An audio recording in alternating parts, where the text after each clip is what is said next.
Welcome to the Slop Farm. Enjoy the video. You start by exposing the hinge. Remove the ear cup and any trim carefully so you don't tear foam. Once done, lay out matching drivers and store screws in order. This saves minutes later. Inspect the hinge closely to determine if it's a broken plastic arm, stripped screw, or loose rivet, because that diagnosis chooses the method you'll use. Make sure to remove power sources and keep small parts away from children while you work.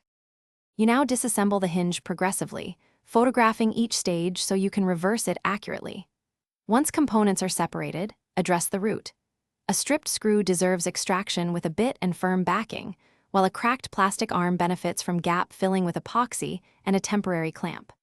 For missing bushings, you can use a short length of heat shrink tubing or a 2mm brass sleeve to restore clearance and prevent slop. Make sure to remove debris. You reassemble using your reference photos, installing fasteners finger tight first, and then snugging them to prevent stripping. Apply a drop of thread locker on metal joints to keep them secure. Once assembled, cycle the hinge slowly 20 to 30 times so surfaces seat and lubricant disperses evenly. Test while wearing to confirm alignment and comfort. If you still see wobble, try a longer matching screw or add a thin shim to take up play. This tip solves most remaining looseness.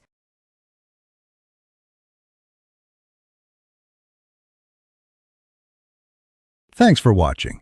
Consider subscribing if we helped you today.